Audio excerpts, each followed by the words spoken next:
Hey, welcome to the Logic podcast. I'm your host, Dr. André Dyer, and this is officially episode number 1. So, cue that intro music. Let's get right into it.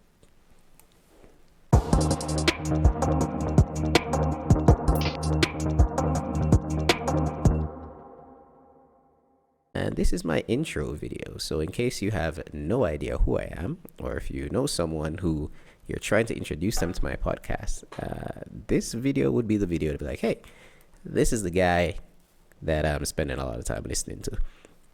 All right. So, you're probably here for, first off, my laptop is right below the camera, right? So my eyes are going to be down here. So don't feel offended that I'm not looking directly at you, but I'm looking at you. It's just that you're whipped there and my notes are down here. All right. Sorry about that. So yeah, you're probably here because you came across the page out of sheer boredom or by chance, or someone sent you this link, or you know what, if someone sent you this link, you should listen to that person. They're very smart.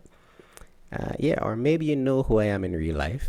Maybe we've crossed paths in some way. But yeah, the big question a lot of people have been asking me, because I put out that teaser video, something's coming from Dr. Dyer. It's like, are you going to be getting up to mischief on your channel? Probably. But again, I'm just introducing myself, right? And why you should stick around. And yeah, I'm going to do my best to push as much content as consistently as possible.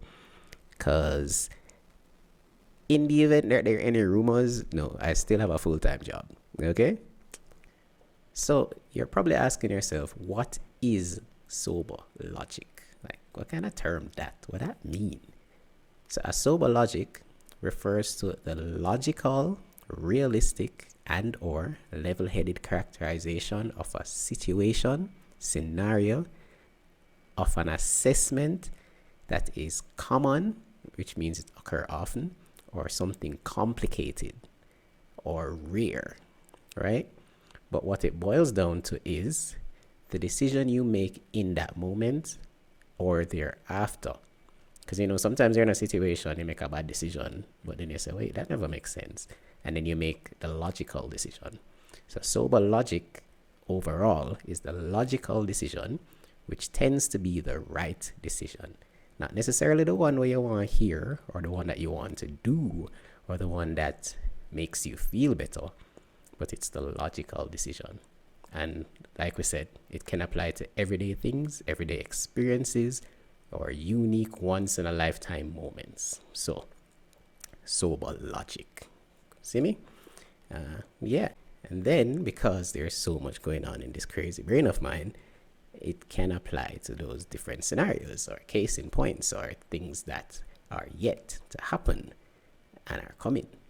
So, sober logic.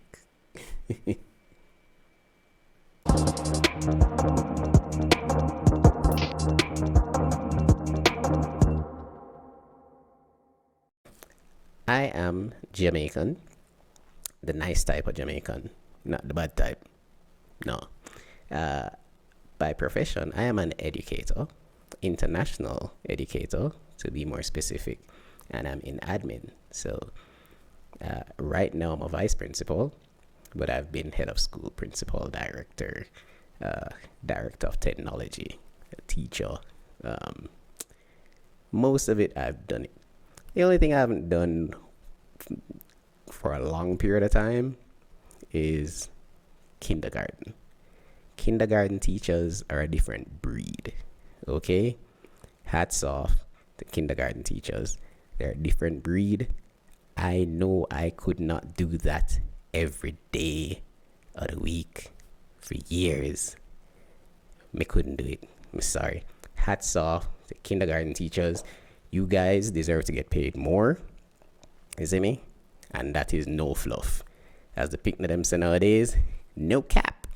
So, yeah, kindergarten teachers. Gonna up there. So, I'm in education. I'm certified to teach from K to continuing education. Continuing education is pretty much adults who are looking to further their education or something derailed their education earlier in life and they're looking to get back on track. So there's no judgment when it comes to education from me. All right. I'm from a family of educators. My mom was in education for 35 years. My aunt still in education. I think she's pushing 30 years now. Yeah. And lots of cousins are also in education. So my family just happened to be an education family. And the irony, I'll get into it during this podcast, like, I didn't want to be an educator. Growing up, I was like, the last thing I want to do is education. Like, me not do it. Because I saw the work my mom would take home. There's no overtime pay. There's long hours. There's longer hours to prep for your kids and all them things there. I was like, me never do that. Negative. You mad? Yeah. Destiny. I'ma look for when me call it. So yeah, I'm in education. My title is one of doctor. I'm not a medical doctor. I'm a doctor of education. So the guy that never wanted to be in education has a doctorate in education. How ironic is that, right? So I can just break down my education qualifications since we're on that. Let's start with the doctorate. So I finished my doctorate in 2017. My main focus was teacher leadership. My sub focus was instructional leadership. I told you guys that presently I'm a vice principal. I've been principal. I've been head of school. I've been a director or coordinator of different fields, like director of innovation, technology, random stuff. Can't get into all of that right now. My master's is in, here's the tricky thing. Finished my master's in 2007, right? But my master's is in management and information system. Because in 2007, management information systems was a thing if you're in IT. But because there wasn't no degree per se on a large scale, they never know what to call it, right? So my master's is actually in two different fields. I'm a nerd, all right? I am a nerd. So it's actually a double major. So the first one is management. The second one is information systems, which people would usually confuse with management information systems because that's a thing, right? Which I'm qualified into because that's what I used to do before I went into education full time. So the thing is, after graduating and getting my degree, and then the world of technology starts boom and bloom. I actually got a call from the university. It's like, hey, technically your degree should have said XYZ. It should have said management and information systems, but it actually reads management information systems. If I needed it to be corrected, yada yada. I was already in a job working in IT, in management information systems in corporate. I used to work at a water commission, and I was like, nah, whatever, it's cool. I already have a job, so it never too fussy for me. But then when I made the switch, I was like, yo, I'm gonna need the updated thing that still is it. So yeah, that's my master's. But what kind of kick off everything still was my bachelor's. I probably make an episode on how that came to be. But for my bachelor's, I have a bachelor's in education, in business, and computer studies. I graduated in 2004 from the University of Technology. UA people them gonna sit down. For my fans, I'm gonna call you my fans, my future current subscribers. If you're from UA, there's gonna be a lot of jabs.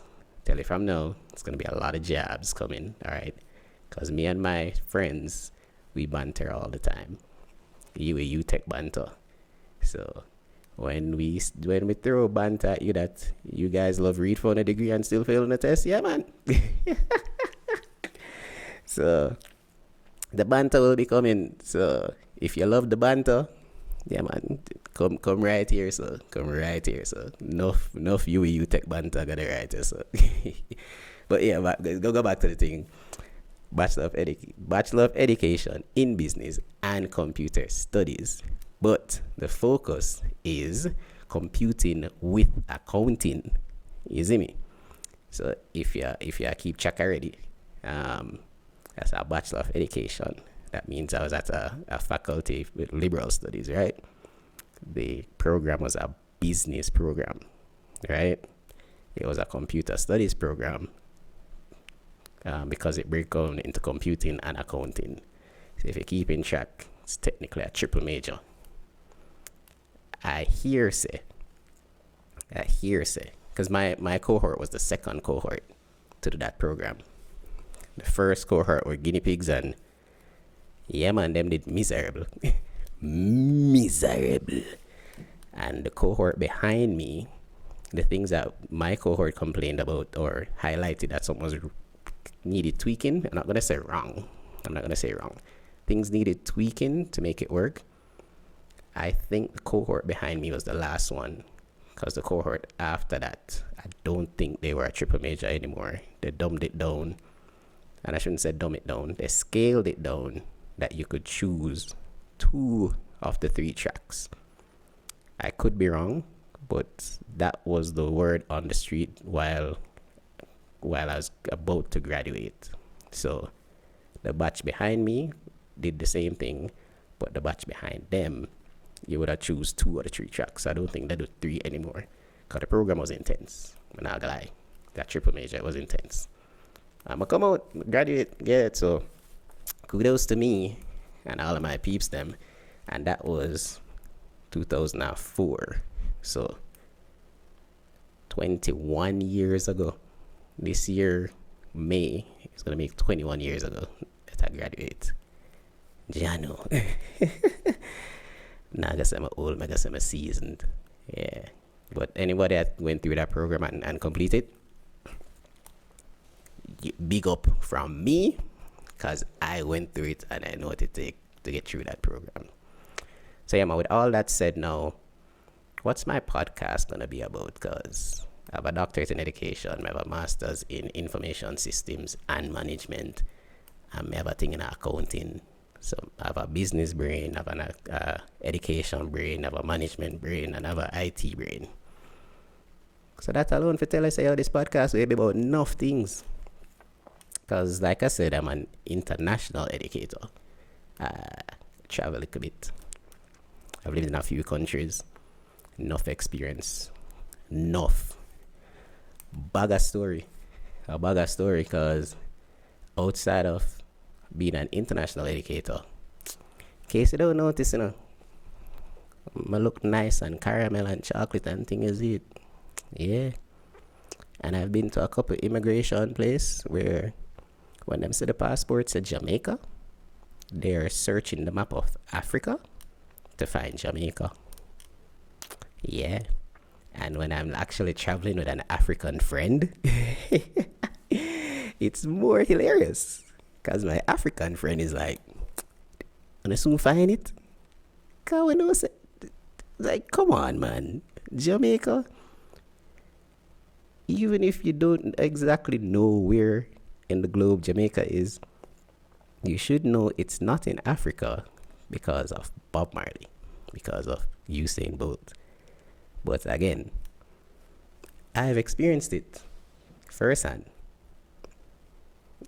Isn't it? I'm not, because I don't want to spoil future episodes.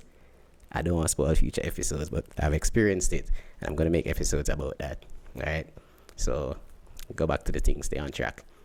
I could speak about financial stuff because at one point I was certified in accounting. I did my CPA exam.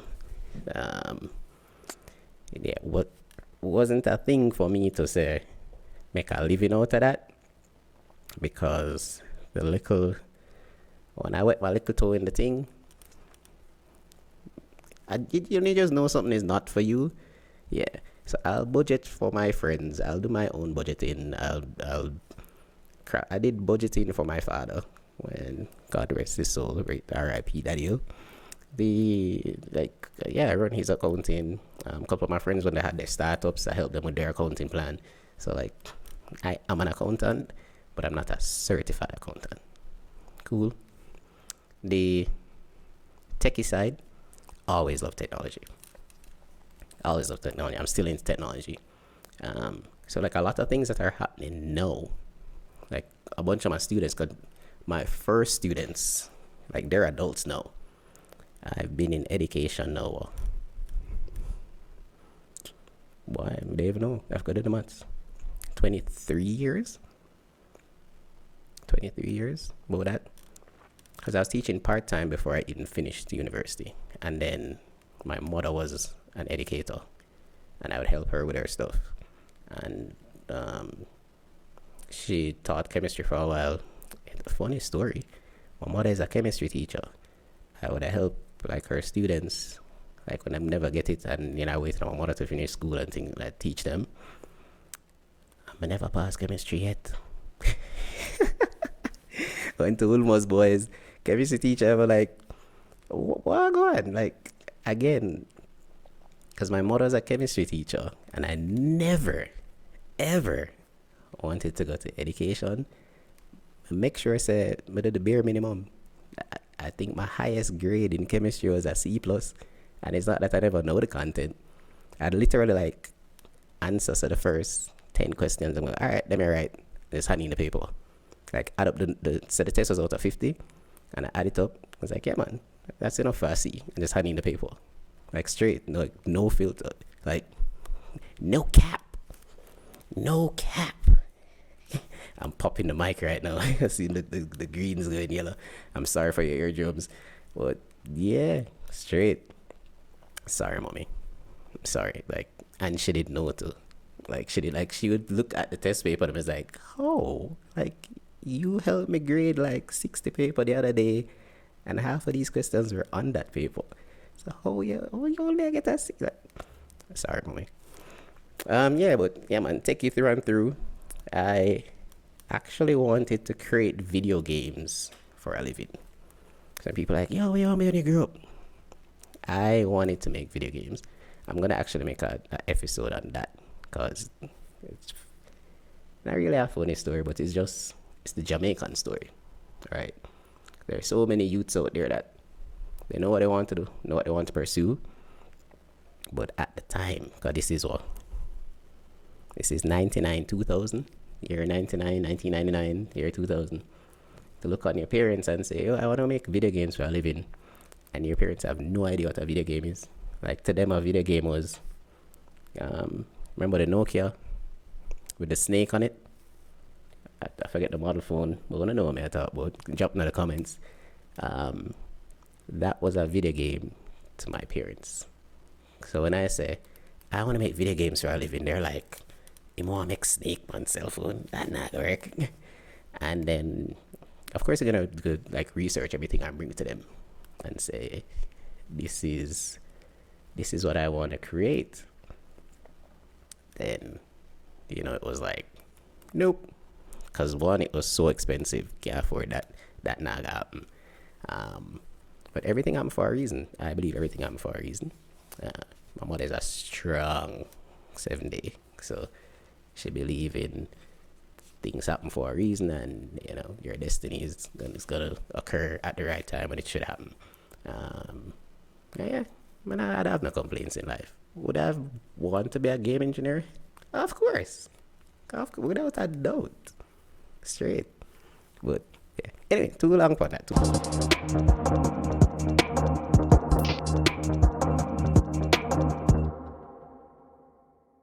long for that.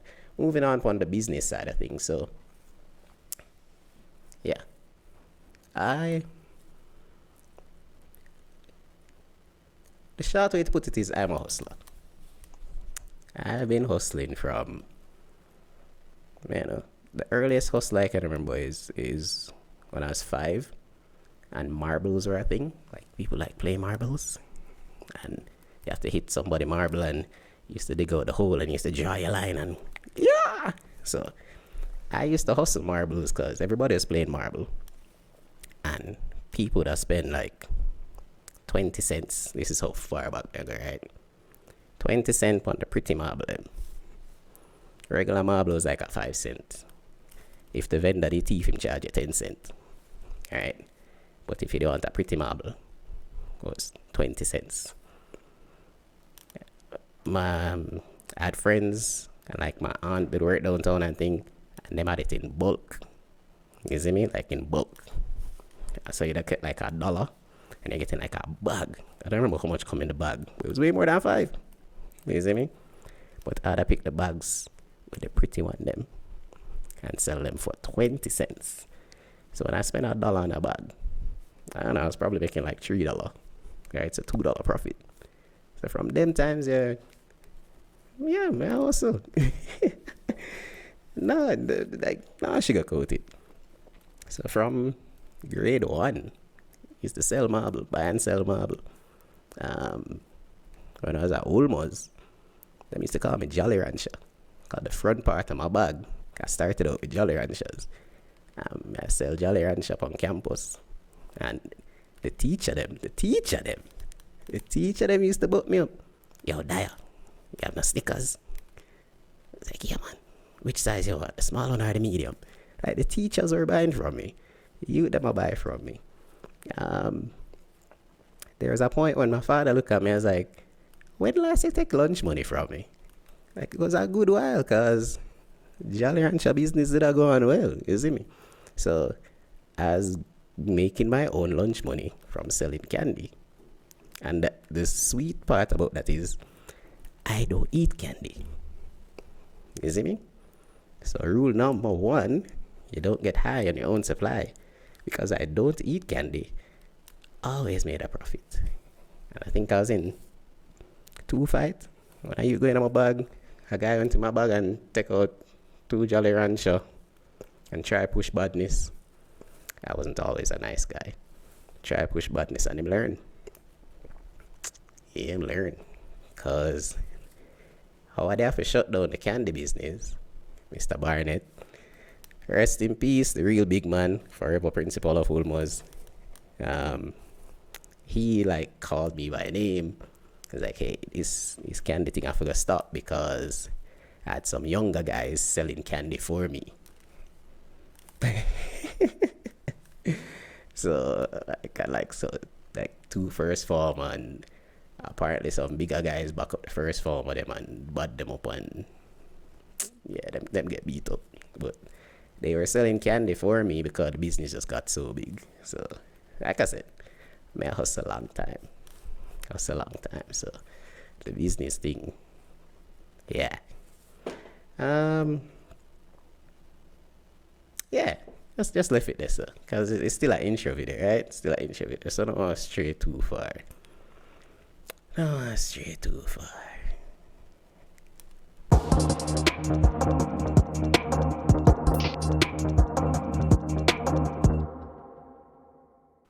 So yeah, and then wait. You know what I just remember? You know my marble hustle. My mother. This is so traumatizing. So I had my marble hustle going, and my mother, of all people, my mother, saw my collection of marbles. And was like, oh, these are so cute. Let's share them with some kids at church.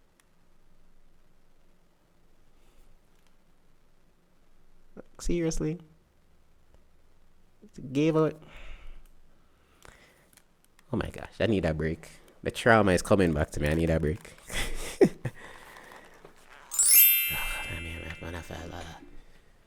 Spray, cool off, Dre, cool off. Oh my gosh, the memories are flooding back. Oh, mommy. Gosh. Mega put her up on blast, you know. Give her my marble them. You know what that do to a 6-year-old? After you spend $1 and make 3? Eh? And the amount of, you know how much 20 cent marble myself to make $3? Mommy, and you give her the marble. Oh my gosh, mommy. Oh, yeah, yeah. Alright. Alright. Put on back this time and get back to the intro. Might put my mother on blast. I might put my mother on blast in an episode or two. Because it's more than one time she do something like that. Yeah. Sorry, mommy. Sorry. I gotta speak. I gotta talk the things them. Sure. Alright, so we'll bring it back now. So I mean, last but not least, all of them things there aside, like I said, I am an educator right now. And I've been in education for 20 plus years. So this podcast can even be about educational stuff. So, I'm not a one-dimensional person. And I think what I get complimented on, what I get complimented on, and I've been getting complimented on over the years as an educator, like the students commend me on my authenticity. I don't try to be something that I'm not. I keep touching the mic.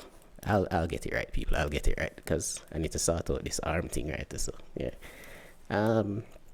I don't try to be something that I'm not. Never have, never will. Even in my professional life, even when I'm answering to a board of directors, like I try to be myself at all times.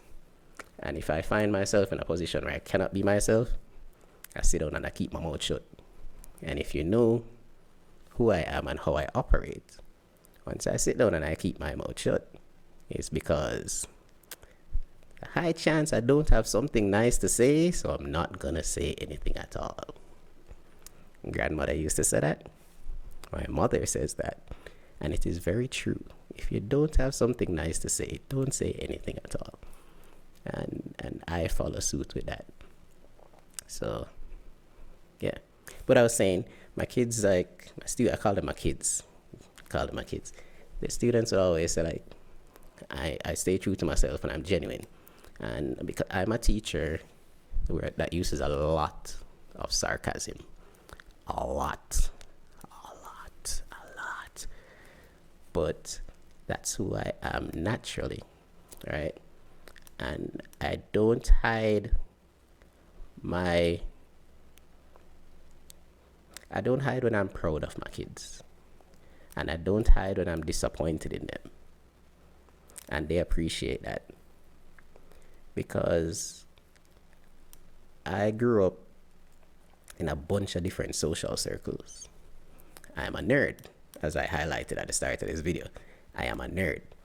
But I also love sports. So I charge for almost everything under the sun coming up. Football, basketball, tennis. I even shake up my back playing tennis. And I was doing pretty well. So I got overconfident and shake up my back. So, but the thing with like football, basketball, I like winning.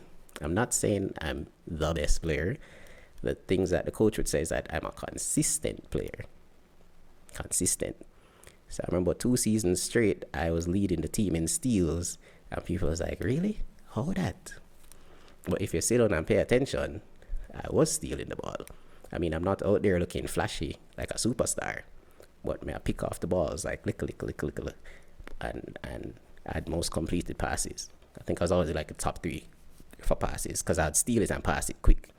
And more time, if you're not paying attention, the rotation miss you, so you don't even know how the team get the ball. So that is how I was on the court for majority of the time. Again, I was no superstar. I was consistent. I was no superstar.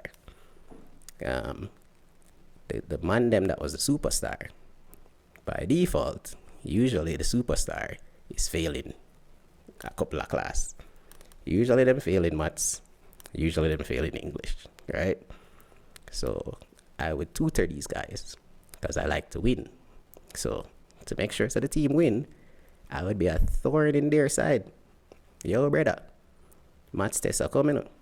We need to study. Brother. So you find that those guys now, would gravitate to me on the education side. I know, right? Like, you never said to call it, Andre. No, never said to call it, none at all. So because I remember I was on honor roll, nerd. I was playing sports. I'm a jock.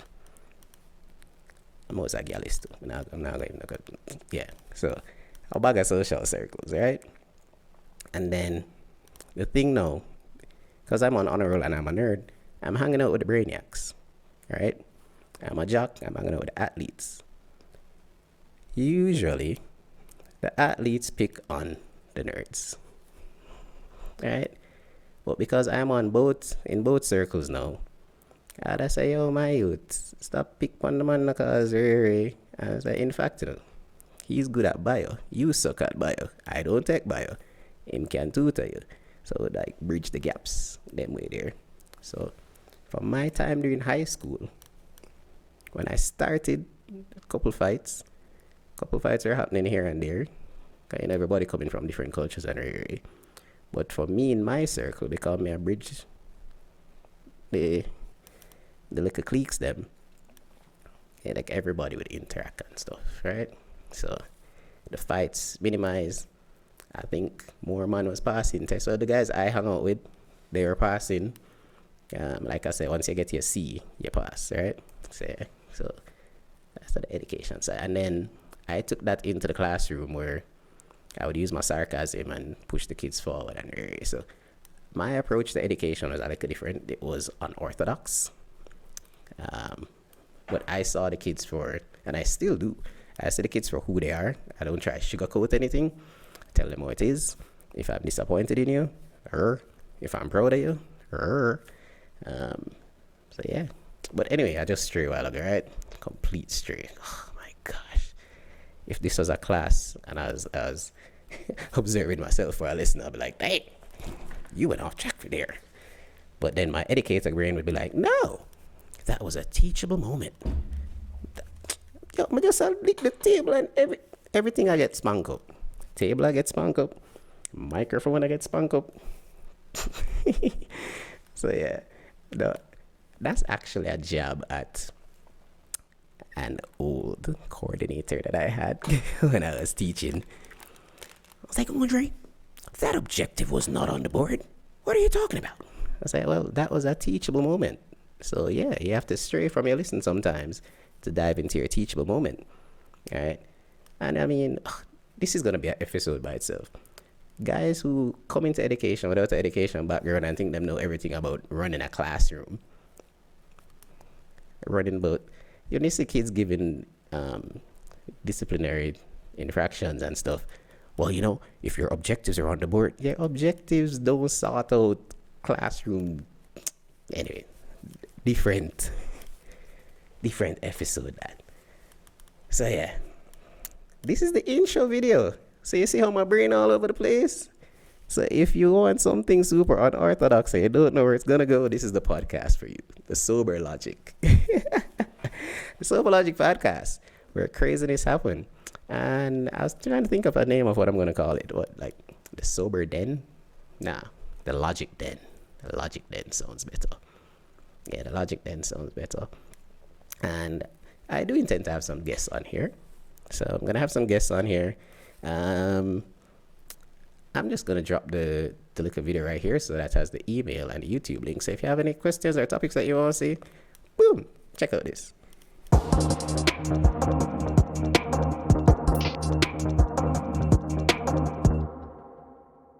Yeah, so this is a weird intro, don't it?